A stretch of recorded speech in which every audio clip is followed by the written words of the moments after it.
പൂമ്പാറ്റയുടെ കഥ കേട്ടില്ലേ കൂട്ടുകാരെ? നിങ്ങളും അതുപോലെ നിങ്ങളുടെ കൂട്ടുകാരെ സഹായിക്കാൻ മടി കാണിക്കരുത്. മറ്റുള്ളവരെ സഹായിക്കുന്നത് എപ്പോഴും നമ്മൾക്ക് ഗുണമായി ഫലിക്കും. മറ്റുള്ളവർക്ക് വേണ്ടി ചെയ്യുന്ന നല്ല പ്രവൃത്തികൾ നമുക്ക് തന്നെ ഉപകാരപ്രദമായി മാറും. ഹോ, ആ കള്ളൻ പൂച്ച വരുന്നുണ്ടെന്നാണ് തോന്നുന്നത്. ഈ കോഴിക്കള്ളനെ കൊണ്ട് തോറ്റു. പാതിരാത്രിയിൽ എല്ലാവരും ഉറങ്ങിക്കഴിയുമ്പോൾ അവൻ പതുങ്ങി പതുങ്ങി വരും. കോഴിക്കൂട്ടിൽ കൈയിട്ട് കോഴികളെ മോഷ്ടിച്ചു കൊണ്ടുപോകും. അവനെ വീട്ടുകാരുടെ കയ്യിലെങ്ങാനും കിട്ടിയാൽ അവന്റെ കഥ കഴിഞ്ഞതു തന്നെ.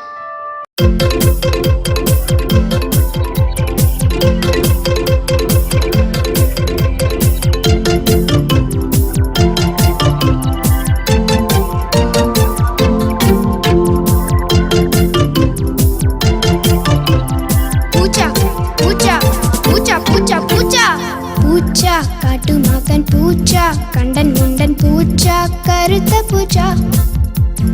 പൂച്ച, കോഴിക്കള്ളൻ പൂച്ച, ഉണ്ടക്കണ്ണൻ പൂച്ച, കൊതിയൻ പൂച്ച. പതിരാ നേരത്തിൽ ഇവൻ പതുങ്ങി വരും, വീടുകൾ ഉറങ്ങുന്നത് ഇവൻ അറിഞ്ഞു വരും. പതിരാ നേരത്തിൽ ഇവൻ പതുങ്ങി വരും, വീടുകൾ ഉറങ്ങുന്നത് ഇവൻ അറിഞ്ഞു വരും. ഇവനെ കണ്ടാൽ ആളുകൾ ഇവനുടെ കയ്യും കാലും തല്ലിയൊടിക്കും. പാത്തു പതുങ്ങി നടക്കുന്നീ പൂച്ച.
പൂച്ചയ്ക്ക് പറ്റിയൊരു അമളി. ഇനി ഞാൻ നിങ്ങളോടൊരു ചോദ്യം ചോദിക്കട്ടെ. നിങ്ങൾക്ക് മയിലിനെയാണോ പന്നിക്കുട്ടികളെയാണോ കാണാൻ ഇഷ്ടം? ഉത്തരം ഞാൻ തന്നെ പറയാം, മയിലിനെ, അല്ലേ? മയിലിന്റെ പീലികളിൽ എത്ര നിറങ്ങളാണുള്ളതല്ലേ? മയിലിന്റെ പീലി വിടർത്തിയുള്ള നൃത്തം ഒരു സുന്ദര കാഴ്ചയാണ്. പക്ഷേ ദൈവം തന്ന സൗന്ദര്യത്തിൽ അഹങ്കരിച്ചാലോ എന്താവും ഫലം? നമുക്ക് നേരിൽ തന്നെ കാണാം. പണ്ട് ഒരു കാട്ടിൽ ഒരു പന്നിയും മയിലും താമസിച്ചിരുന്നു. മയില് വളരെ സുന്ദരിയായിരുന്നു. നീല നിറത്തിൽ തിളങ്ങുന്ന മയിൽ പീലികളും നീളമുള്ള വാലും നല്ല കണ്ണുകളുമൊക്കെയായി അവൾ വളരെ ഭംഗിയുള്ളതായി തീർന്നു. എന്നാൽ പന്നിയാകട്ടെ എപ്പോഴും ചെളി പുരണ്ട് വൃത്തിയില്ലാതെ കാണപ്പെട്ടു. മയിലിന് ഒരു ഭംഗിയുമില്ലാത്ത പന്നിയെ പുച്ഛമായിരുന്നു. മയിൽ എപ്പോഴും തന്റെ സൗന്ദര്യത്തെ പറ്റി സ്വയം പുകഴ്ത്തിക്കൊണ്ടിരുന്നു. എടാ പന്നിക്കുട്ട, നീ എന്നെ കണ്ടോ? ഞാൻ എത്ര സുന്ദരനാണെന്ന്. എൻ്റെ ചിറകുകളും തൂവലിലെ തിളക്കവും കണ്ട് നിനക്ക് കൊതിയാവുന്നുണ്ടോ എന്നെപ്പോലെ ആയിത്തീരാൻ? എന്നെപ്പോലെ സുന്ദരനായ ഒരാളെ നിന്റെ കൂട്ടുകാരനായി കിട്ടിയത് നിന്റെ ഭാഗ്യമായി കരുതിയാൽ മതി. മയിലേ, നീ അതീവ സുന്ദരിയാണ്. ദൈവം ഓരോ ജീവികൾക്കും ഓരോ സൗന്ദര്യം കൊടുത്തിട്ടുണ്ട്.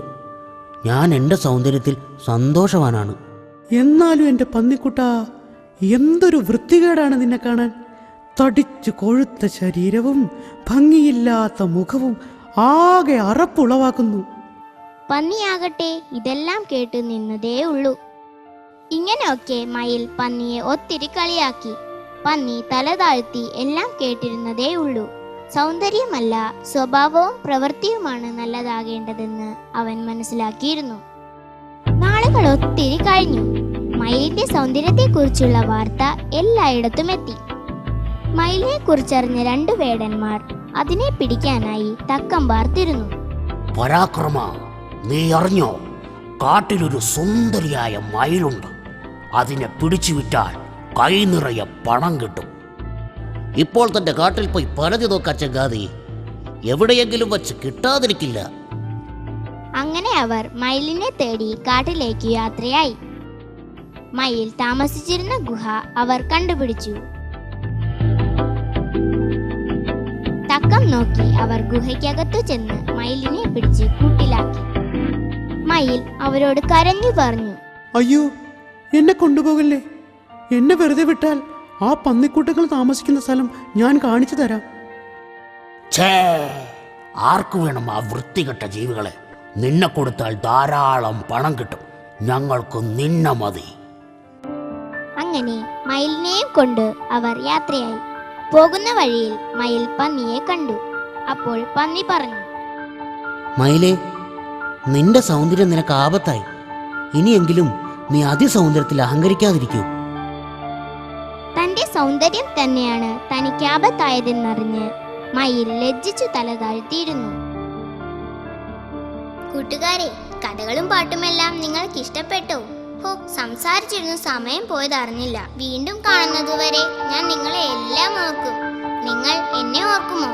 കൂട്ടുകാർക്കെല്ലാം കിങ്ങിണിയുടെ ടാറ്റ.